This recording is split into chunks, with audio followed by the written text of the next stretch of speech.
السلام عليكم ورحمة الله وبركاته إن الحمد لله نحمده ونستعينه ونستغفره ونعوذ بالله من شرور أنفسنا ومن سيئات أعمالنا من يهده الله فلا مضل له ومن يضلل فلا هادي له وأشهد أن لا إله إلا الله وحده لا شريك له وأشهد أن محمدا عبده ورسوله أما بعد கண்ணியத்திற்குரிய எல்லாமல்ல அல்லாஹுவின் நல்லடியார்களே, பெரியோர்களே, தாய்மார்களே, சகோதர சகோதரிகளே, லண்டன் மற்றும் பிரான்ஸ் தௌஹீத் ஜமாத் இணைந்து நடத்தக்கூடிய இந்த ரமலான் சொற்பொழிவு நிகழ்ச்சியினுடைய இரண்டாவது நாளில் நாம் அனைவரும் கலந்து கொண்டிருக்கிறோம். நேற்றைய தினம் கடைசியாக நாம் பார்த்த செய்தி, பொருளாதாரம் என்பது அல்லாஹினுடைய அருட்கொடையாக இருக்கிறது. அந்த அருட்கொடையை அல்லாஹ் ரப்புல் ஆலமீன் தான் நாடியவர்களுக்கு கொடுக்கிறான். அப்படி கொடுப்பவர்களை தவறானவர்கள் என்று அல்லாஹ் சொல்லவில்லை. அப்படி யாருக்கு பொருளாதாரம் கொடுக்கப்பட்டிருக்கிறதோ அவர்கள் பொறுப்புணர்வோடு நடக்க வேண்டும் என்பதற்கான ஆதாரங்களை நாம் பார்த்தோம். அதனுடைய தொடர்ச்சியாக இன்றைய தினம் நாம் பார்க்கவிருக்கிற செய்தி, பொருளாதாரம் என்பது அல்லாஹினுடைய அருளாகவும் ஒரு புறத்தில் அல்லாஹ் அமைத்து வைத்திருக்கிறான். மற்றொரு புறத்திலே அந்த பொருளாதாரத்தை மனிதன் எப்படி அணுகுகிறானோ, அணுகுவதில் எப்படி தவறு செய்கிறானோ அதை பொறுத்து அவனுக்கு அது அருளாக இல்லாமல் சோதனையாக மாறுகிறது என்பதை நாம் பார்க்கிறோம். அல்லாஹ் ரப்புல் ஆலமீன் தன்னுடைய திருமறையில் சொல்லி காட்டுகிறான், அல் மால் வல் பனூன் ஜீனத்துல் ஹயாத்தி துன்யா. இந்த பொருளாதாரம், அதே போல பிள்ளை குட்டிகள், இது அனைத்துமே அகிலத்தினுடைய அலங்காரங்களாக இருக்கிறது என்றெல்லாம் சொல்கிறான். வஅலமு அன்னமா அம்வாலுக்கும் வ அவுலாதுக்கும் ஃபித்னா.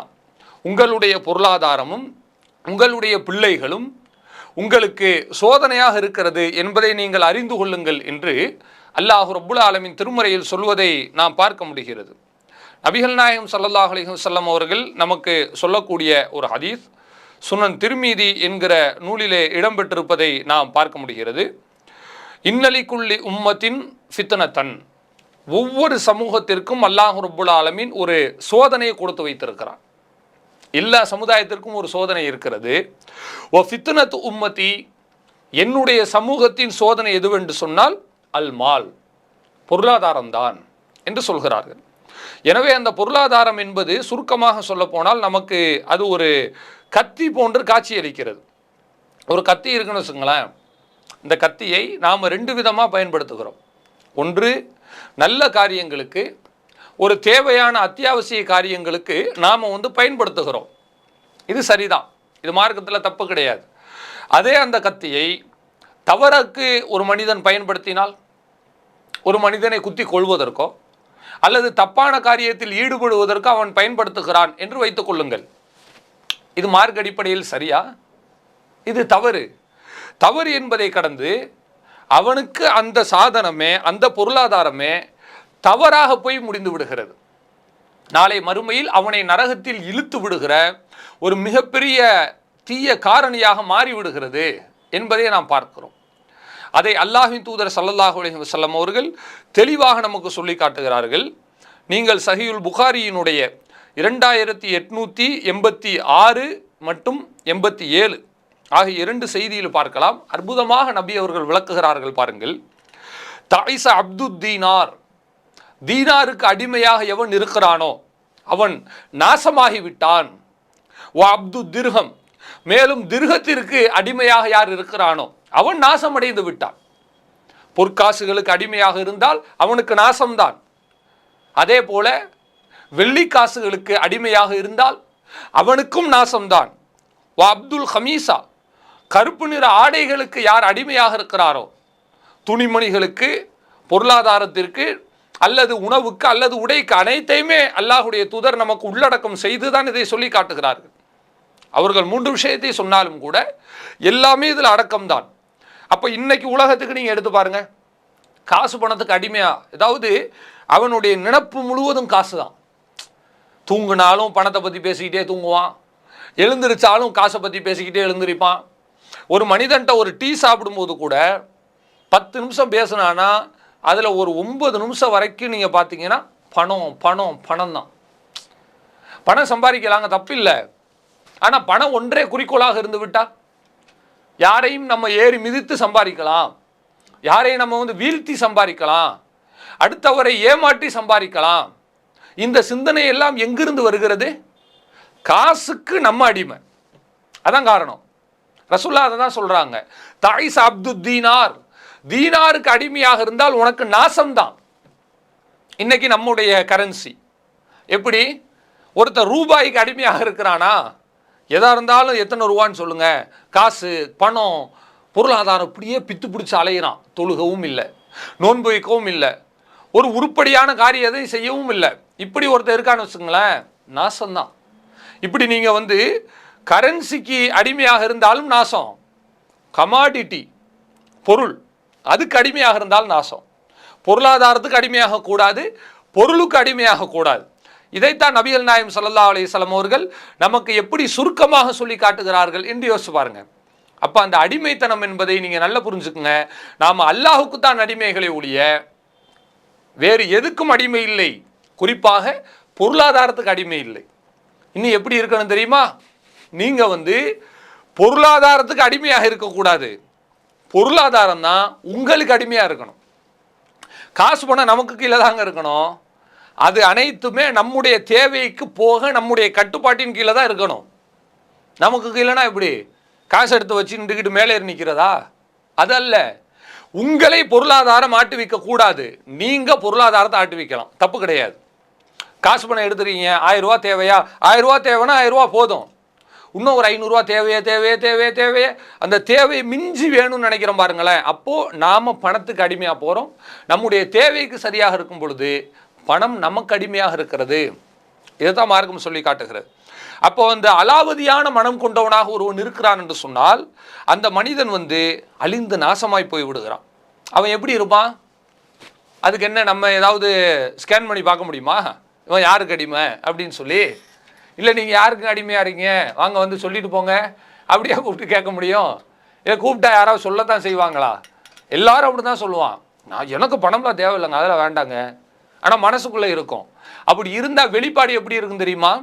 அல்லாஹுடைய தூதர் தொடர்ச்சியாக சொல்லுகிறார்கள், இன் உஅத்தி, அவனுக்கு பொருளாதாரம் கொடுக்கப்பட்டால் ரதிய, அவன் அதை திருப்தி கொள்கிறான், சந்தோஷப்படுவான்.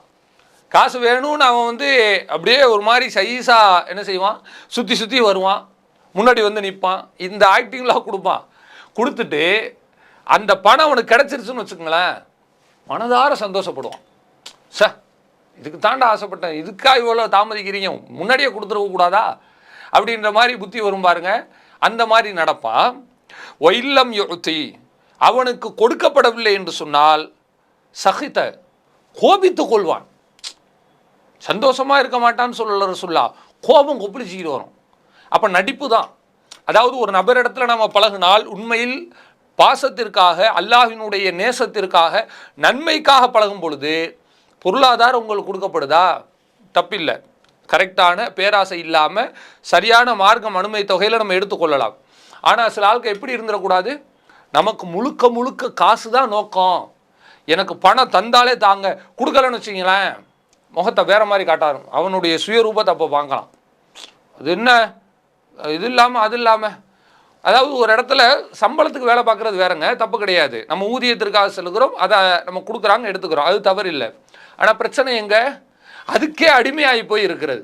காசு பணம் காசு பணம் காசு பணம்னு சொல்லி காசுக்காக பழகாதது போல காட்டிக்கொண்டு காசு கிடைக்கவில்லை என்று சொன்னால் முகத்தை வேறு போல வைத்துக்கொள்வது, இப்படி இருப்பான் அவன் சொல்கிறாங்க. அந்த மாதிரி இருந்தால் மேலும் அல்லாஹுடைய தூதர் சொல்கிறார்கள், தாயிச, அப்படி எவனாவது இருந்தான்னு வச்சுக்கோங்க, அவள் அழிஞ்ச நாசமாக போகட்டும், வன்தக்கச, அவன் முகங்குப்புற போகட்டும், வேணவே வேணாம். அந்த மாதிரி ஆளை வச்சு என்ன செய்கிறது சொல்லுங்கள்? கொஞ்சமாவது மனிதாபிமானம் இருக்கணும் இல்லைங்க? நம்ம ஒரு ஆளுக்கு உதவி செய்கிறோம், கீழே விழுந்து கிடக்கிறாரு, தூக்கி கொடுத்தாச்சு, தூக்கி கொடுத்துட்டு பக்கத்தில் ஈன்னு சிரிச்சுக்கிட்டே நிற்கிறான். என்ன ஏதாவது உதவி செஞ்சுட்டு போங்க, இதுக்கா நீ உதவி செஞ்ச நீ? அப்போ மனிதாபிமானத்துக்கு விலை பேசுன மாதிரி ஆயிடுது பாருங்க. நாம் ஒரு நபருக்கு உணவு கொடுக்குறோம், சாப்பாடு கொடுக்குறோம், சாப்பாடு கொடுத்துட்டு கிராமங்கள்லாம் அந்த பழக்கம் இருக்கும். இப்போ முஸ்லீம்கள்கிட்ட குறைஞ்சிருச்சு, பொதுவாக மற்ற சமுதாய மக்கள்கிட்ட நம்ம பார்க்குறோம். சாப்பாடை வச்சுப்பிட்டு மொய் வாங்குவாங்க பார்த்துறீங்களா? மொய் விருந்துலாம் நடக்கும். இது என்ன மொய்? நீ என்ன விருந்து கொடுக்குறீங்களா அல்ல ஹோட்டல் நடத்துறீங்களா சொல்லுங்கள். மொய் வைக்காமல் ஒருத்தன் போயிட்டான்னு வச்சுங்களேன், கோபம் கொப்பளிச்சிக்கிட்டு வரும். ரசூல்லா சொல்கிற மாதிரி சில பகுதிகளில் எல்லாம் என்ன செய்வாங்கன்னா அலோன்ஸ் பண்ணி விட்டுருவாங்கங்க. காசு படுத்துகிற பாடை பாருங்களேன், பணம் படுத்துகிற பாடு. அவங்க வந்து சாப்பிட்டுட்டு மொய் வைக்காமல் போயிட்டான்னு வச்சுக்கோங்க, நோட்டில் எழுதி வச்சுருப்பான். இவன் யார் யார் கல்யாணத்துக்கு போனான், எத்தனை பேர் கல்யாணத்துக்கு போனான், நோட்டில் எல்லார் பேரையும் போட்டு நான் எவ்வளோ வச்சேன்னு எழுதி வச்சுருப்பாரு. அதே மாதிரி அவங்க திருமணத்துக்கு வரணும், இவர் வீட்டு திருமணத்துக்கு வந்து அதே அளவுக்கு மொய் வைக்கணும். வைக்கலன்னு வைங்களேன், மைக்கில் அலௌன்ஸ் பண்ணுவாங்க. சில சமுதாயத்தில் இருக்குது, இன்றைக்கி அந்த நடப்பு இருக்குது. இன்னாருடைய மகன் இன்னார் இந்த கல்யாணத்துக்கு வந்தார், அவர் மொய் வைக்காமல் செல்கிறார், எங்கிருந்தாலும் வந்து மொய் வைக்கவும். இது என்ன பழக்கம்? ரசூலுல்லாஹ் தான் சொல்கிறாங்க, நீ பழகுறனா உன்னுடைய விருந்துக்காக நட்புக்காக நீ போடுகிறாய், அதுலேயும் கூட காசு பார்க்கணுன்ற குறிக்கோளோடு இருந்தால் பொருளாதாரம் எப்படி மனுஷனை வந்து மனிதநேயம் இல்லாதவனாக மாற்றுகிறது? இப்படி ஒரு அரக்க குணத்தோடு ஒருத்தர் இருந்தால் தகைச, அவன் அழிஞ்சிட்டான். வன்தக்கச, முகம் குப்புற விழுந்துட்டான். எவ்வளோ பெரிய நாசத்தினுடைய உச்சம் நீங்கள் யோசிச்சு பாருங்கள். நபிகள் நாயகம் ஸல்லல்லாஹு அலைஹி வஸல்லம் அவர்கள் இப்படி மிக மோசமாக காட்டமாக சொல்கிறார்கள். ஒய்தா ஷீக்க ஃபொலாயின் தகஷ், அவனுக்கு முள் தைத்தால் கூட எடுப்பதற்கு யாரும் வேண்டாம், அப்படியே அவன் கிடந்து அவதிப்பட்டுட்டோம். அவன் எல்லாத்தையும் அப்படி தான் நினச்சான். யாருக்காவது உதவி செஞ்சாலும் கூட அதில் எனக்கு என்ன செய்வீங்க எதிர்பார்ப்போடு செஞ்சான் இல்லையா? இது எதிர்பார்ப்பு இல்லாமல் இவன் கிடக்கட்டும், இவனுக்கு யார் வரக்கூடாது என்று சொல்லி காட்டுகிறார்கள். அடுத்து அல்லாஹ்வுடைய தூதர் சொல்லுகிறார்கள், இதுதான் பொருளாதாரத்தை எப்படி நம்ம ஹேண்டில் பண்ணணும், எப்படி கையாள வேண்டும் என்பதற்கான ஒரு அழகான ஒரு போதனை. தூபாலி அபுதின், ஒரு அடியானுக்கு நற்செய்தி இருக்கிறது. ஆஹிதின் பி அனானி ஃபரசிஹி ஃபி சபீலில்லா, தன்னுடைய குதிரையின் கடிவாளத்தை பிடித்து கொண்டு அல்லாஹுடைய பாதையில் செல்கிறான். அஷ்அத ரஸுஹு முகுபர்ரத்தன் கதமா, அவனுடைய தலையை களைந்திருக்கிறது, அவனுடைய கால் பாதங்கள் புழுதி படிந்திருக்கிறது. இப்படி அவன் செல்லும் பொழுது இன்கானஃபில் ஹராசத்தி கானஃபில் ஹராசா, பாதுகாப்பிலே நீ இரு என்று சொன்னால் பாதுகாப்பிலேயும் அவன் இருக்கிறான். ஒயின்கானஃபி சாக்கத்தி கானஃபி சாக்கா, நீ காலாட்படையிலே இரு என்று சொன்னால் காலாட்படையிலும் இருக்கிறான். இனிஸ்தன லம் யுதன் லஹு, ஆனால் அவனுக்கு உலகத்தில் எப்படி மதிப்பு தெரியுமா? யாரிடத்திலாவது சென்ற அனுமதி கேட்டால், அப்பாயின்மெண்ட் கேட்குறான்னு வச்சுக்கோங்க, லம் யுதன் லா, அவனுக்கு அப்பாயின்மெண்ட் கொடுக்கப்படாது. ஒயின் ஷஃபிஅ லம் யுஷ்ஃபா, அவன் யாருக்காவது பரிந்துரை செய்தால் அவனுக்கு பரிந்துரையும் செய்யப்படாது. நபிகள் நாயகம் ஸல்லல்லாஹு அலைஹி வஸல்லம் அவர்கள் சொல்கிறார்கள், இப்படிப்பட்ட மிகவும் பரிதாபகரமான ஒரு மனிதன், அந்த மனிதனுக்கு தான் அல்லாஹுடைய தூதர் சொல்கிறார்கள், தூபா, அவனுக்கு நற்செய்தி இருக்கிறது. மின் குல்லி ஷையின் தொய்யும், அதான் எல்லா விஷயத்திலும் நற்செய்தி. யோசிச்சு பாருங்க. அப்போ ரசூல் ஸல்லல்லாஹு அலைஹி வஸல்லம் பொருளாதாரத்தை அருள், அல்லாஹினுடைய கொடை என்றும் சொல்லி இருக்கிறாங்க. அதே நேரத்தில் அதுக்கு அடிமையாக ஒரு மனிதன் மாறிட்டான்னு சொன்னால் அந்த மனிதனுக்கு நாசம் உண்டாகட்டும் என்று சொல்கிறார்கள். என்றால் ஜாக்கிரதையாக இருக்கணுமா இல்லையா? அல்லாஹுடைய அருள்னு சொல்லிட்டு அல்லாஹும் மறந்துட்டு போகலாமா? ஃபலுலுல்லா, அல்லாஹினுடைய அருட்கொடை. அந்த வாசகம் அமைப்பு அழகாக இருக்கிறது. இப்போ வாசகத்தை மட்டும் பார்த்துட்டு ரெண்டாவது வாசகத்தை கட் பண்ணிட்டா இது எவ்வளோ பெரிய அறியாமையின் உச்சம். அல்லாஹுவை கட் பண்ணிட்டு ஃபதுலை மட்டும் நான் எடுத்துக்கிறேன், இது எப்படிங்க? இது எந்த விதத்தில் நியாயம்? உனக்கு எப்படி அருட்கொடை முக்கியமோ அதே மாதிரி அருட்கொடையை தந்த அல்லாஹுடைய பயம் முக்கியம், அல்லாஹுக்கு அடிமை என்கிற சிந்தனை முக்கியம். அந்த சிந்தனையோடு செயல்பட வேண்டும் என்று சொல்லி காட்டுகிறார்கள். ஆக இன்றைய காலகட்டத்தில் நம்ம நல்லா புரிஞ்சுக்கிறணும், நமக்கு பொருளாதாரத்தை அல்லாஹ் ரப்புல் ஆலமீன் அபரிமிதமாக அளவுக்கு அதிகமாக கொடுத்திருக்கிறானா, கொடுத்திருப்பதை நாம் எப்படி பார்க்க வேண்டும் என்று சொன்னால் இது அல்லாஹ்வுடைய அருள், இதில் நம்ம வந்து அடிமையாகி விடக்கூடாது. அப்படி அடிமையாயிட்டா ரசூலுல்லாஹ்வினுடைய சாபத்திற்கு நம்ம ஆளாகிறோம். ஒய்தா ஷீக்க ஃபலன் தகஷ், அவனுக்கு முள் குத்தினா எடுக்கக்கூட ஆள் இல்லாமல் கடந்து தவிக்கட்டும். யோசிச்சு பாருங்க, எவ்வளோ பெரிய காட்டமான வாசகம். சஹாபிய பெருமக்கள் எப்படி பயந்துருக்கிறாங்க தெரியுமா? இதெல்லாம் நினச்சி இந்த மாதிரி நமக்கு ஆயிடக்கூடாது, நமக்கு அப்படி நடந்துடவே கூடாது என்பதில் சஹாபிய பெருமக்கள் அவ்வளவு தூரம் அக்கறையோடு செயல்பட்டிருக்கிறார்கள் என்பதை சஹீஹுல் புகாரி போன்ற நூல்களை நம்ம பார்க்குறோம். அதாவதுங்க, ஹக்கீம் பின் ஹிசாம் என்கிற சஹாபி அவர் சொல்லி காட்டுகிறார், சஅல்து ரசூலுல்லாஹி ஸல்லல்லாஹு அலைஹி வஸல்லம், நான் அல்லாஹுடைய தூதர்கிட்ட போயிட்டு கேட்டேன். ஃபஅத்வானி, அவங்க எனக்கு கொடுத்தாங்க. சும்ம சஅல்துஹு, மீண்டும் நான் கேட்டேன். ஃபஅத்வானி, இரண்டாவது முறையும் கொடுத்தார்கள். சும்ம சஅல்துஹு, மூன்றாவது முறையும் கேட்டேன். ஃபஅத்வானி, மூன்றாவது முறையும் எனக்கு கொடுத்தார்கள். 3 முறை கேட்குறேன், 3 முறை எனக்கு கொடுத்துட்டாங்க. சும்ம கால், பிறகு அல்லாஹுடைய தூதர் சொன்னார்கள், யா ஹக்கீம், ஹக்கீமே, இன்ன ஹாதல் மால், இந்த பொருளாதாரம் என்பது ஹலிரத்துன், பசுமையானது, ஹுல்வத்துன், இனிமையானது. குழந்தைக்கு சொல்வது போல் அல்லாஹுடைய தூதர் சொல்கிறார்கள். பாருங்கள், பொருளாதாரத்தை நீங்கள் என்ன நினச்சிடக்கூடாது தெரியுமா? கேட்க கேட்க கொடுக்குறோன்றனால வந்தவரை லாபம் என்று நினைத்து விடக்கூடாது. அதான் சொல்கிறாங்க, இன்ன ஹாதல் மால், இந்த பொருளாதாரம் ஹதிரத்துன், பசுமையானது, பார்ப்பதற்கு குளிர்ச்சியாக இருக்கும். ஊட்டி கொடைக்கானல்கள்லாம் நம்ம ஊரில் இருந்து டூர் போவாங்க. யாருக்காவது அங்கே போயிட்டு ஊட்டி பிடிக்கலை, கொடைக்கானல் பிடிக்கலை, எனக்கு இந்த இடம் நல்லாவே இல்லை என்று யாராவது சொல்லுவாங்களா? சொல்ல மாட்டாங்க. அதான் ரசூல்லா அதோடு ஒப்பிடுறாங்க. ஒரு இயற்கையாக மனுஷனுக்கு பசுமையை பார்க்கும்போதுங்க, இயல்பாகவே மனசு அப்படியே ரிலாக்ஸ் ஆகிரும். நீங்கள் மனசில் 1008 கவலைகளோடு இருக்கீங்க. இருக்கும்போது ஒரு பசுமையான புல்வெளியை பார்த்து நில்லுங்களேன். பார்த்தீங்கன்னா உங்களுக்கே அப்படியே மனசில் உள்ள பாரமெல்லாம் இலகுற மாதிரி என்ன செய்யலாம்? ஒரு உணர்ச்சி. தனிமையில் இருக்கும்போது ஒரு பச்சை பசேர்ன்ற காரியங்களை பார்க்கும்போது நமக்கு ஒரு விதமான அது ஒரு விடுதலை தானே. இது மார்க்கத்தில் தப்பு கிடையாது. அதான் ரசூலுல்லாஹ் ஒப்பிட்டு சொல்கிறாங்க, ஹலீரத்துன், பசுமையானது. ஊட்டிக்கு போயிட்டு யார் நான் போனவனே திரும்புகிறப்பான்னு சொல்ல மாட்டாங்க. போகிறதுக்கு அவ்வளோ கஷ்டம், அவ்வளோ பயம், அவ்வளோ குளிர் இருக்கிறது. ஆனால் அந்த பிரதேசத்தில் போயிட்டு நம்ம யாருமே வெறுப்பு அடைந்து வருவது கிடையாது. வேறு வழி இல்லை, ஊருக்கு வந்தாகணும், அதுக்கு தான் வர்றோம்.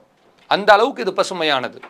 அது மட்டுமல்ல, ஹுல்வத்துன், இனிமையானதும் கூட. இனிமையானதுன்னா எப்படி? சாதாரணமாக இருக்கிறாலும் அல்வா சாப்பிட்றதுக்கு ஆசைப்படுறான். சுகர் பேஷண்ட்டாக இருந்தாலும் அல்வா சாப்பிட்டுக்கிறாங்க.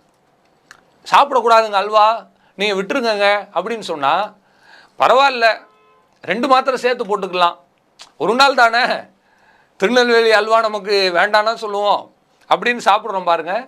இது என்ன கேட்டிங்கன்னா, அந்த இனிப்பு என்பது யாராக இருந்தாலும் கூட, நோயாளியாக இருந்தாலும் கூட, வயது மூப்புள்ளவராக இருந்தாலும் கூட விட்டு வைக்கிறது இல்லை. வேணும்னு நாம் சாப்பிட்றோம் பாருங்க. அந்த மாதிரி தான் பொருளாதாரம். ஃபமன் அகதஹு பி சஹாவத்தி நஃப்ஸின், யார் ஒரு தாராள மனசோடு அதை பெருந்தன்மையோடு எடுத்துக்கொள்கிறாரோ, எடுக்கும்போது எப்படி எடுக்கக்கூடாது? வேணும்னு பேராசையோடு எடுப்பான் பாருங்க, அப்படி எடுக்கக்கூடாது. இதுதான் பொருளாதாரம். நாம் பொருளாதாரத்தை அடிமையாக வச்சுக்கிட்டு இருக்கிறோம், நமக்கு கீழே தான் பொருளாதாரம் இருக்கிறது என்பதற்கு அளவுகள் எப்படி? நீங்கள் ஒரு பரந்த மனதோடு, போதும் என்ற மனதோடு எடுத்துக்கொண்டீர்களே ஆனால் பூரிகலஹு ஃபீஹி, அதிலே உங்களுக்கு பரக்கத் செய்யப்படும். சம்பாதிங்க, தப்பில்லை. சம்பாத்தி எப்படி இருந்திருக்கக்கூடாது? எதை வேணாலும் சம்பாதிக்கலாம், பிரச்சனை இல்லை. எப்படி போகலாம்? பணத்திற்காக எந்த எல்லைக்கு வேண்டுமானால் போகலாம், ஹராமான காரியத்தில் ஈடுபடலாம், யாரையும் நம்ம ஏமாற்றலாம், பொய் சொல்லலாம் என்று போகிறீர்களா? அப்படி போகக்கூடாது. சஹாவத்தி நப்சின், ஒரு நல்ல உள்ளத்தோடு ஒருவன் ஹலாலான உள்ளத்தோடு பொருளாதாரத்தை எடுக்கிறானா, பூரிகலஹு ஃபீஹி, அவனுக்கு அல்லாஹ் ரப்புல் ஆலமீன் பரக்கத்தை செய்கிறான். வமன் அகதஹு பி இஷ்ராஃபி நப்சின், யாராவது பேராசை கொண்ட உள்ளத்தோடு பொருளாதாரத்தை எடுக்கிறானா, லம் யுபாரக் லஹு ஃபீ, அவனுக்கு அதிலே பரக்கத் செய்யப்படாது என்று அல்லாஹுடைய தூதர் சொல்லி காட்டுகிறார்கள். அப்படி ஒருவன் பேராசை கொண்ட உள்ளத்தோடு எடுத்தான் என்று சொன்னால், கல்லதி யகுல் வலா இஷ்பா, சாப்பிட்டும் வயிறு நிரம்பாத ஒரு மனிதனை போலதான். இது எவ்வளோ பெரிய பரிதாபம். பசிக்குதுன்னு சாப்பிட்றாங்க, சாப்பிட்டு முடிச்சுட்டான், சாப்பிட்டு முடிச்சுட்டு திருப்பி சாப்பாடு எங்கே? இது எதுக்கு அவன் சாப்பிடணும்? சாப்பிடாமலே இருந்துட்டு போயிடலாமே. எதுக்கு சாப்பாடு? வயிறு நிரம்புறதுக்கு தானே. பொருளாதாரம் எதுக்கு? உன் தேவைக்கு எடுக்கணும், உன்னுடைய குடும்ப தேவைக்கு எடுக்கணும், 4 நல்ல காரியம் செய்கிறதுக்கு எடுக்கணும்.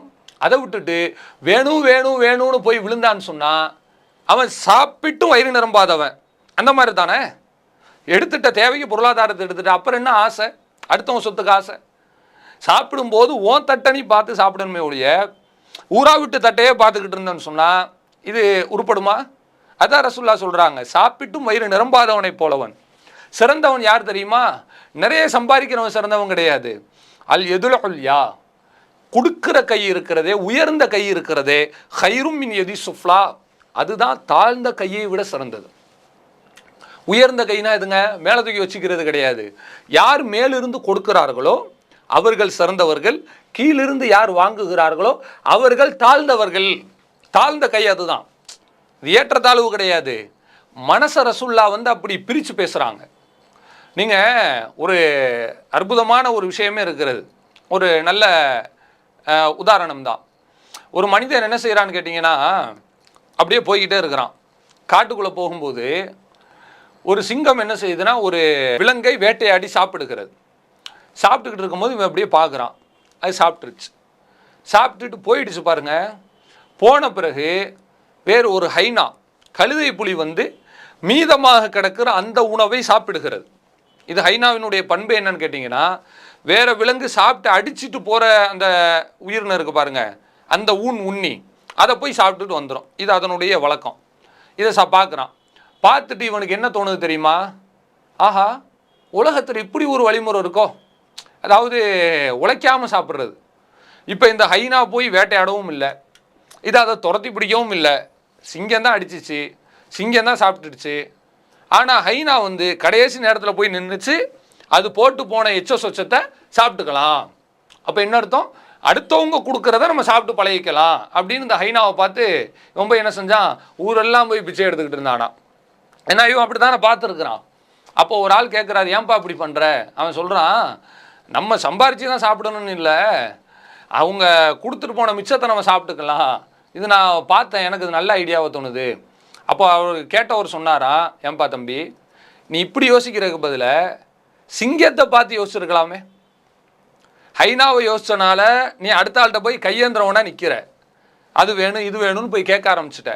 இதே சிங்கத்தை யோசிச்சிருந்தா ஒரு ஆளுக்கு கொடுக்குறாளா நீ மாறி இருக்கலாம் இல்லையா என்று அவனிடத்துல ஒரு மனிதன் புத்தி சொன்னதாக ஒரு நல்ல வரலாறு சொல்வார்கள்.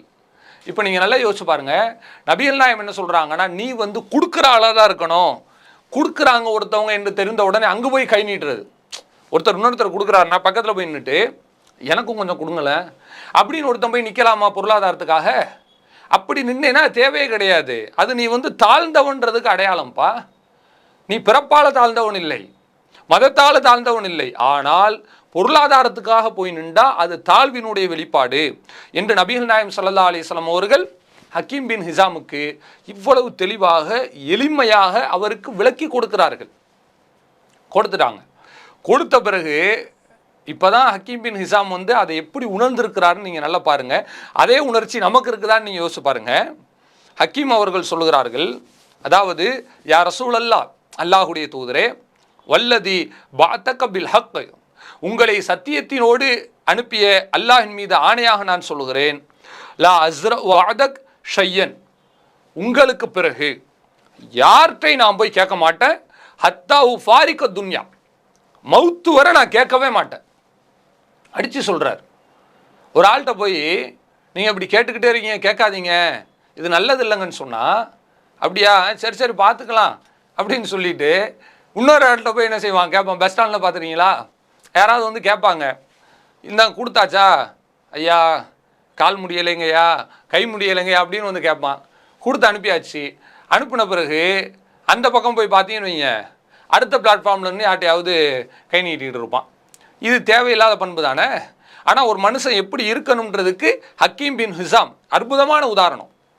அறியாமையினால் பொருளாதார மோகம் இருந்திருக்கலாம், ஆனால் உபதேசம் கிடைச்ச பிறகு இருக்கக்கூடாது. அவர் சொல்லுகிறார், ஹத்தாவு ஃபாரிக்க துன்யா, துன்யாவிலிருந்து நான் போகிற வர மவுத்து வர நான் யார்ட்டையும் கேட்க மாட்டேன்னு சொல்கிறாங்க. சொல்லல இல்லை, செயலில் செஞ்சு காட்டுறாங்க. அதாவது அபூபக்கர் ரலியல்லாஹு அன்ஹு அவர்கள் ஹக்கீம் அவர்களை அழைக்கிறார்கள். அழைச்சி இந்தாங்கப்பா அப்படின்னு அவங்களுக்கு உரிய அந்த பைத்துல் மாலிலிருந்து கொடுக்குறாங்க. ஃபஅபா யக்பல மின், ஏற்க அவர் மறுத்து விடுகிறார். பிறகு உமருடைய ஆட்சி காலம் வருகிறது. உமர் அவர்களும் அழைக்கிறார்கள், அழைத்து கொடுக்கிறார்கள், அதையும் மறுத்து விடுகிறார். அப்போ உமர் அவங்க சொல்றாங்க, இன்னி உஷுஹிதுக்கும், மக்களே பாருங்கள், உங்களை நான் இவருக்கு சாட்சியாக்குறேன். யா மஅஷரல் முஸ்லிமீன், முஸ்லிம் சமுதாயமே, இந்த ஹக்கீமுக்கு நான் சாட்சியாக்குகிறேன் உங்களை. இன்னி உஅரிது அலைஹி ஹக்கஹு மின் ஹாதல் ஃபை, இந்த பொருளிலிருந்து இவருக்குரிய அந்த பங்கை நான் இவருக்கு காண்பித்து விட்டேன், கொடுத்து விட்டேன். ஃபஅபா யஹுதஹு, அதை எடுப்பதற்கு அவர்தான் மறுத்திருக்கிறார். நான் வேண்டான்னு சொல்லலை. நாளைக்கு மறுமையில் இவர் என்னை குற்றம் பிடிக்க முடியாது இல்லையா என்பதற்காகத்தான் அந்த இடத்திலே உமர் ரலியல்லாஹு அன்ஹு அவர்கள் மக்களை சாட்சியாக அழைத்து சொன்னார்கள் என்பதை நம்ம பார்க்குறோம். அப்போ யோசிச்சு பாருங்க, பொருளாதாரம் எப்படி மாறுகிறது என்று சொன்னால் பசுமையானதாக இனிமையானதாக இருக்கிறது. அதில் போய் விழுந்து விட்டோம் என்று சொன்னால் நமக்கு மிகப்பெரிய கேடு தான், பரக்கத்தே இல்லாமல் போயிடும். மார்க்கத்தை விட்டு தொழுகையை விட்டு சில ஆளுக்க தொழுங்களேன், ஏன் தொழாமல் வியாபாரம் பார்க்குறீங்க அப்படின்னு சொன்னால் சொல்லுவாங்க, சரி நான் தொலை வர்றேன், அப்போ அல்லாஹ் எனக்கு காசு தருவானா? கேள்வியை பாருங்களேன், எப்படி அறியாமையினுடைய உச்சத்திலிருந்து கேட்டுக்கொண்டிருக்கிறார்கள். நீ தொழுதாலும் தொழாட்டாலும், கடை வச்சாலும் வைக்காட்டாலும், வியாபாரம் பார்த்தாலும் பார்க்காட்டாலும் அல்லாஹ் தான் உனக்கு பொருளாதாரம் கொடுக்குறான். இதான மார்க்கம். அல்லாஹ் ரப்புல் ஆலமீன் திருமறையில் அதானங்க நமக்கு சொல்கிறான், குல்மை எரிசுக்கும், உங்களுக்கு உணவு கொடுப்பவன் யார்? அல்லாஹ் குர்ஆன்ல கேட்குறான். அல்லாஹ் இல்லையா? மக்கத்து காஃபிர்களே அல்லான்னு சொல்லுவானே. அந்த மாதிரி சிந்தனை இருக்கும்போது இந்த பொருளாதாரத்தை தேடி ஓடி கடைசியிலே நாம் அதன் மீது மோகம் கொண்டு அதற்கு அடிமையாக மாறிவிட்டால் நமக்கு நாசம்தான் மிச்சம். கை நிறைய பொருளாதாரம் இருந்தும் கூட லம்யூ பாரக் லஹூஃபி, அதில் பரக்கத்து இருக்காது. அப்போ கை நிறைய குப்பமாக இருந்தான். சிறிதளவு பொருளாதாரம் இருந்தாலும் கூட அல்லது அதிகமாக இருந்தாலும் கூட பூரிக்க லஹூஃபி, அதில் பரக்கத் செய்ய வேண்டும். அதான் ரசூலுல்லாஹினுடைய வாக்கு. பரக்கத்திற்குள்ளவனாக நாம் நடக்க வேண்டும். அதான் நபிகள் நாயகம் ஸல்லல்லாஹு அலைஹி வஸல்லம் அவர்களுடைய வழிகாட்டுதல். ஆனால் அதை தவிர்த்து விட்டு தப்பும் தவறுமாக அதை நாம் அணுகுகிறோம் என்று சொன்னால் கண்டிப்பாக அது நமக்கு நன்மையாக மாறாது, மிகப்பெரிய தீமையாக மாறிவிடும் என்பதை நம்ம கவனிக்கிறோம். எனவே பொருளாதாரம் என்பது நமக்கு சோதனை தான், ஒரு உச்சகட்டமான சோதனை என்பதை நம்ம புரிந்து கொள்ள வேண்டும். அடுத்து கவனியுங்கள், பொருளாதாரம் இல்லைங்க, இல்லாமல் இருக்கும்போது மனுஷன் எப்படி இருப்பான்? எனக்கு வேணும் நிறைய வேணும். காசு பணம் இருக்கிறவங்கெல்லாம் எப்படி இருக்காங்க? என்கிட்ட மட்டும் பணம் இருந்துச்சுன்னு வச்சுக்கோங்க, நல்லா கரெக்டாக இருப்பேன் அப்படின்னு சொல்லுவாங்க. ஆனால் காசு பணம் வந்துடுச்சு, ஆளை கையில் பிடிக்க முடியாது. நேற்று வர நல்லவனாக இருப்பான், நேற்று வர புனிதனாக வாழ்ந்துருப்பான். ஆனால் இன்றைக்கி பார்த்தீங்கன்னு வச்சுக்கோங்க, ஆகப்பெரிய அயோக்கியனாக மாறிடுவான். இத்தனை பேரை நம்ம பார்க்குறோம். சொல்லுங்கள், நம்ம இஸ்லாமிய சகோதரர்களில் வருத்தமாக இருக்கிறது, அதாவது கடையில் வேலை பார்க்கும்போது ஒருவேளை தொழுக விடாமல் அவர்கள் தொழுது கொண்டிருப்பார்கள், சரியாக போயிட்டு வந்துட்டு இருப்பாங்க. ஆனால் கடைசியில் நீங்கள் பார்த்தீங்கன்னு சொன்னால் கடை வச்சு அல்லாஹ் உங்களுக்கு ஒரு நல்ல பொருளாதாரத்தை கொடுத்து செட்டில்ட் ஆக்கிடுவான். செட்டில்ட் ஆக்கின பிறகு அவர்கள் எப்படி மாறுகிறார்கள் தெரியுமா?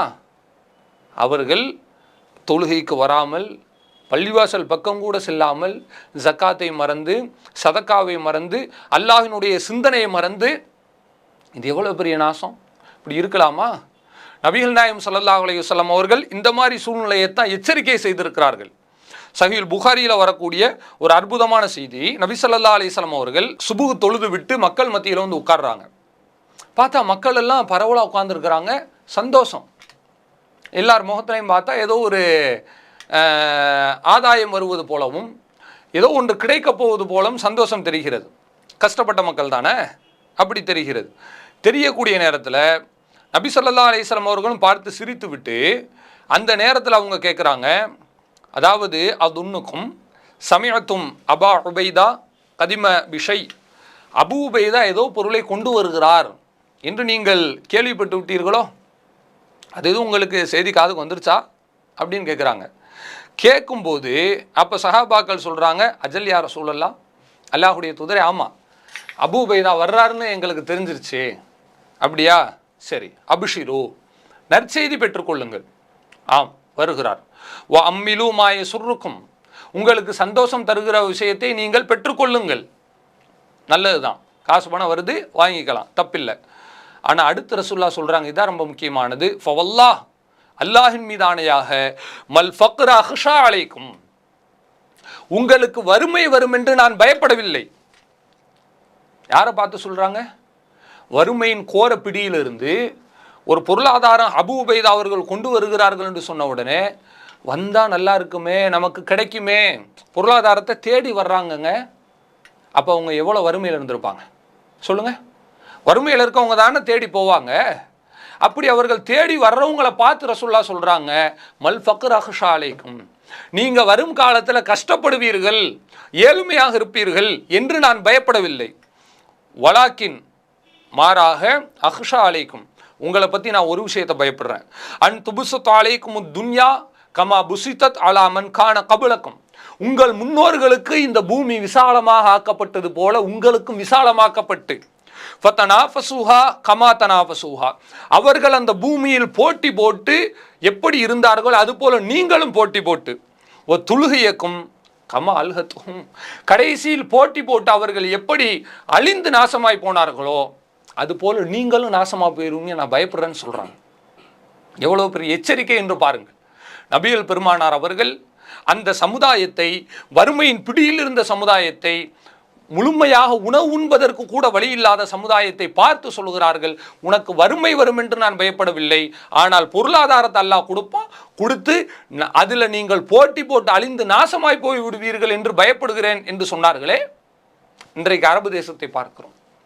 நல்லவர்களை விட்டுவிடுங்கள், சாலிகான் அமல் செய்பவர்களை, தர்மம் செய்பவர்களை விட்டுவிடுங்கள். பொதுவாக அரபு நாடு எப்படி இருக்கிறது? அரபுகள் எப்படி இருக்கிறார்கள்? அதிகமான பொருளாதாரத்தை அல்லாஹ் கொடுக்குறான், அதை வைத்து கொண்டு அளவுக்கு அதிகமான ஆடம்பரம் செய்வதை நாம் பார்க்கிறோம். கஷ்டப்படாமல் அவங்களுக்கு அல்லாஹ் ரப்புல் ஆலமீன் கொடுக்குறான். அப்படி கொடுத்து இவ்வளவு பெரிய அளவில் அவங்க சிரமப்படுறாங்களே, சிரமப்படக்கூடிய மக்களுக்கு முழுமையாக கொடுத்து உதவி செய்கிறார்களா? அரசாங்கங்கள் கடமைக்கு செய்வார்கள், அது வேறு. தனி மனிதனை நான் சொல்கிறேன். ஒவ்வொரு இண்டிவிஜுவல் எப்படி இருக்கிறார்கள்? அல்லாஹ்வை மறக்கக்கூடிய நிலையில பார்க்கிறோமா இல்லையா? ஆடம்பரங்கள் மிகுதியாக செய்வதை பார்க்கிறோமா இல்லையா? அப்ப யோசிச்சு பாருங்க, பொருளாதாரம் என்பது நமக்கு இல்லாமல் இருந்தாலும் கஷ்டம், அது வேணும் தான், ஆனால் இருந்தால் அதை விட கஷ்டம். அதைத்தான் நபிகள் நாயகம் ஸல்லல்லாஹு அலைஹி வஸல்லம் அவர்கள் சொல்லுகிறார்கள், முன்னாடி இருந்த சமுதாயம் அழிஞ்சு போனது கொலை பண்ணி கொள்ளையடிச்சு மட்டும் அழிஞ்சு போகல, பொருளாதாரம், காசு பணம் காசு பணம் போய் போய் அப்படியே அழிஞ்சு போயிட்டான் என்று சொல்கிறார்கள். என்றால் நாம் எவ்வளவு கவனமாக இதில் இருக்க வேண்டும் என்பதை இந்த இடத்துல நாம் கவனிக்க கடமைப்பட்டிருக்கிறோம். அல்லாஹ் ரப்புல் ஆலமீன் ஒரு நாசக்காரனை பற்றி நமக்கு சொல்லி காட்டுகிறான். அதை இறுதியாக சொல்லி முடிக்கலாம் என்று நான் ஆசைப்படுகிறேன். அதாவது மூசா நபியினுடைய காலகட்டத்திலே காரூன் என்று ஒரு மனிதன் இருந்தான். இன்ன காரூன் கான மின் கௌமி மூசா, காரூன் என்பவன் மூசா நபியினுடைய சமூகத்தில் உள்ளவனாக இருந்தான். ஃபபகா அலைஹிம், அவர்களின் மீது அவன் வரம்பு மீறினான் என்றெல்லாம் அல்லாஹ் குர்ஆனில் சொல்லி காட்டுகிறான். அவனுக்கு அல்லாஹ் பொருளாதாரத்தை கொடுத்திருந்தான். எந்த அளவுக்கு தெரியுமா? லதனூஉ பில் உஸ்பதி உலில் குவ்வா இன்ன மஃபாத்திஹு, அவனுடைய அந்த கசானாவின் கருவூலங்களின் சாவி இருக்கிறதே, அல்லாஹ் குர்ஆனில் சொல்லி காட்டுகிறான்.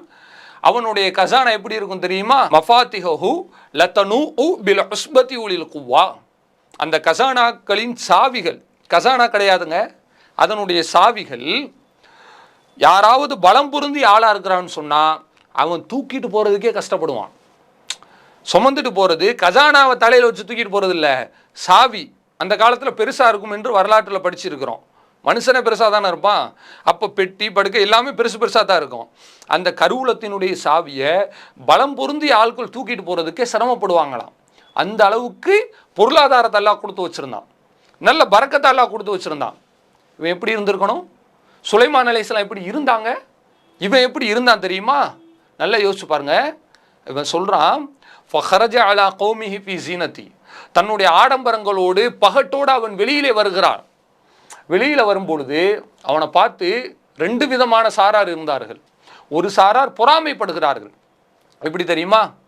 யாழை தலனா மிதுலமா ஊத்திய காரூன், ஆஹா காரூனுக்கு கொடுத்த மாதிரி நமக்கு கொடுத்துருக்க கூடாதா கேட்குறாங்க. சில ஆளுக்க நல்ல லக்ஸுரியாக ஒரு 1.5 கோடி ரூபாய் காரில் அப்படி போய் இறங்குறாங்கன்னு வச்சுக்கோங்க. நீங்கள் என்ன பார்க்கணும்? பக்குவமான ஆள் என்ன பார்வை தெரியுமா? அவருக்கு எல்லாம் கொடுத்துருக்கான், அதை அவர் எடுத்திருக்காரு, அது அவர் போதுமானது. அவர் என்னவோ நல்லதாக இருந்தால் நன்மை, தீயதாக இருந்தால் அல்லாஹ்விடத்தில் கேள்வி. நமக்கு கொடுத்ததை நம்ம வச்சு என்ன செஞ்சுக்கலாம், புழங்கிக்கலாம். இதுதான் நம்முடைய தேவைக்கு, நம்முடைய உடலுக்கு தேவையானதான் நம்ம எடுத்துக்கிற முடியும். ஆனால் ஒரு 1.5 கோடி ரூபா காரில் பார்த்த உடனே எப்படி போகிறான் பார்த்தியா, நானும் தான் இருக்கேன், எனக்கெல்லாம் ஒன்றுமே கொடுக்கலையா அல்லா என்று இந்த அறியாமையினால் புலம்புவோம் பாருங்க. புலம்புவர்களை நோக்கி தான் அல்லாஹ் சொல்லி காட்டுறான். காரூனை பார்த்து புலம்புவாங்களாம். மித்தலமா ஊத்திய காரூனுக்கு கொடுத்த மாதிரி எனக்கு கொடுத்துருக்க கூடாதா, இன்னஹுல் அது ஹவ்தின் அலீம், அவன் மிகப்பெரிய பாக்கியசாலியாக இருக்கிறான், அதிர்ஷ்டக்காரன் பாய்வன் அப்படின்னு பேசுவாங்கல்ல, அந்த மாதிரி சில மக்கள் பேசி இருக்கிறார்கள். ஆனால் அல்லாஹ் ரப்புல் ஆலமீன் சொல்கிறான், மறுமை விரும்பக்கூடிய அந்த மக்கள் என்ன சொன்னார்கள் தெரியுமா? சொன்னார்கள், இப்படி நீ செய்யாத, இந்த மாதிரி நீ செய்யக்கூடாது, தவறு என்று அவனிடத்துல போதனை செய்திருக்கிறார்கள். ஆனால் அவனுடைய வார்த்தை எப்படி இருந்ததென்றால், இவ்வளோ பெரிய பொருளாதாரத்தை கட்டி ஆண்டுட்டு அவன் சொன்னானா, இன்னமா ஊத்தி துஹு அலா இல்மின் இந்தி, இது அனைத்துமே என்னுடைய அறிவால் எனக்கு கொடுக்கப்பட்டது. கஷ்டப்பட்டாரு, கல்லூரியில் படித்தாங்க, கிராஜுவேட் ஆனாங்க, சம்பாதிச்சாரு, ஒரு கம்பெனி நடத்துகிறாங்க, கோடீஸ்வரன் ஆனார், ஆண்டர்பிரினர் ஆனார், மில்லியனர் ஆனார், பில்லியனர் ஆனார், ட்ரில்லியனர் ஆகிட்டார். சரி, பெரிய லக்ஸுரியாக நீங்கள் ஒரு மேலை நாடுகளில் உங்களுடைய நிறுவனத்தை பரப்பிட்டோம். பரப்புன உடனே என்ன நினச்சிடக்கூடாது தெரியுமா, இவ்வளோ பெரிய இடமாயிடுச்சு, என்ன மிஞ்சுறதுக்கு எந்த கார்பரேட்டும் இல்லை, நான் என்ன வேணாலும் செய்வேன், யாரை வேணாலும் நான் தாண்டி போவேன் என்று நினைத்தோம் என்று சொன்னால் காரூனுடைய நிலைமை தான். அவன் அப்படித்தான் நினைச்சான். என் அறிவு தான்ப்பா எல்லாம், அல்லாவிடத்துலேருந்துலாம் எதுவும் இல்லை என்பது போல நினைச்சான், வாய் திறந்து சொன்னான். அதுக்கு தான் அல்லாஹ் சொல்கிறான், அவன் அப்படி செல்லும் பொழுது ஃபஹஸஃப்னா பிஹி வபிதாரிஹில் அர்த், அவனையும் அவனுடைய கோட்டை கொத்தளங்களையும் அப்படியே உள்வாங்கி கொண்டோம், அவனை காப்பாற்றுவதற்கு எந்த ஒரு மனிதனும் கிடையாது. யோசிச்சு பாருங்க, இந்த நிலைமை நமக்கு தேவையா? அதாவது தமிழில் ஒரு பழமொழி சொல்லுவாங்க, வாழ்ந்து கெட்டவன் அப்படின்னு சொல்லுவாங்க. வாழாமல் ஒருத்தன் கடைசி வரையே ஏழையாகவே இருந்துட்டானா கூட அது சராசரியாக போயிடும். நல்ல வாழ்ந்து சொகுசாக இருந்துட்டு கடைசியில் பிச்சைக்காரனாக போயிட்டான்னு வச்சுங்க, இதுக்கு இவன் வாழாமலே இருந்திருக்கலாமே. அந்த மாதிரி தான் காரூனுடைய சூழ்நிலை இருக்கிறது. அப்போ பொருளாதாரத்தை நல்ல விதமாக பயன்படுத்தினால் அது நமக்கு நன்மை தரும் சாதனமாக இருக்கிறது. அதே பொருளாதாரத்தை நாம் தீமையாக, ஆடம்பரத்திற்கு, அளவுக்கு அதிகமான அழிச்சாட்டியத்திற்கு, நம்முடைய பகட்டை காட்டுவதற்கு, பெருமையை காட்டுவதற்கு பயன்படுத்தினால் அது அழிவை தரக்கூடிய நாசகார செயலாக, பொருளாக இருக்கிறது என்பதை காரூனுடைய செயல்பாட்டிலிருந்து பார்க்கிறோம். எனவே காரூன் போன்ற வாழ்க்கையில் அல்லாமல் எப்படி நபிகள் நாயகம் ஸல்லல்லாஹு அலைஹி வஸல்லம் அவர்கள் நமக்கு எச்சரிக்கை செய்திருக்கிறார்களோ, தாயிச அப்து தீனார் வ அப்து திர்ஹம், தீனாருக்கும் திர்ஹத்திற்கும் அடிமையாக இருப்பவன் அழிந்து விட்டான், நாசமாகி விட்டான் என்று சொல்கிறார்களே, அதுபோல நாம் டாலர்களுக்கும் இந்திய ரூபாய்க்கும் அதே போல வேறு ஏதும் கரன்சிகளுக்கும் நாம் அடிமையாக இல்லாமல் இந்த பணத்தின் மீதான ஆசையாக அடிமையாக இருந்தோம் என்று சொன்னால் கடைசியில் அழிந்து நாசமாகி போய் விடுவோம். நமக்கு அல்லாஹ்வினுடைய பரக்கத்து இருக்காது என்பதையும் கவனத்தில் கொண்டு ஹக்கீம் பின் ஹிசாம் எப்படி பொருளாதார விஷயத்தில் கண்ணும் கருத்துமாக இருந்தார்களோ அதுபோல நாம் இருந்து அல்லாஹ்வுடைய தூதர் அவர்கள் ஏழ்மையில் இருந்த சஹாபாக்களை பார்த்து, உங்களுக்கு வரும் காலத்தில் வசதி வரும், ஆனால் அந்த வசதியிலே நீங்கள் அடித்து கொண்டு ஒருவரை ஒருவர் நாசமாக்கி கொள்வீர்கள் என்று சொன்னார்களே, அது போன்ற ஒரு எச்சரிக்கையும் நாம் பயந்து, சஹாபாக்கள் பயந்து வாழ்ந்து கொண்டார்கள். அதுபோல நாமும் பயந்து வாழ்ந்து பொருளாதாரத்தினுடைய மற்றொரு பக்கமாக இரண்டாவது பகுதியாக இருக்கிற அந்த அழிவு, அந்த சோதனை, அந்த அபாயம், இது அனைத்தையுமே நாம் சரியாக புரிந்து கொண்டு பொருளாதாரத்தை நமக்கு அடிமையாகத்தான் வைக்க வேண்டுமே ஒழிய பொருளாதாரத்துக்கு நாம் அடிமையாகி போய்விடாமல் வாழ்ந்து அல்லாஹ்விடத்தில் மறுமையில் சொர்க்கம் செல்லக்கூடிய நன்மக்களாக அல்லாஹ் நம் அனைவரையும் ஆக்கி அருள் புரிவானாக. வாஹிர் தஅவானா அல்ஹம்துலில்லாஹி ரப்பில் ஆலமீன். அஸ்ஸலாமு அலைக்கும் வரஹ்மத்துல்லாஹி வபரகாத்துஹு. அல்லாஹு அக்பர், அல்லாஹு அக்பர்.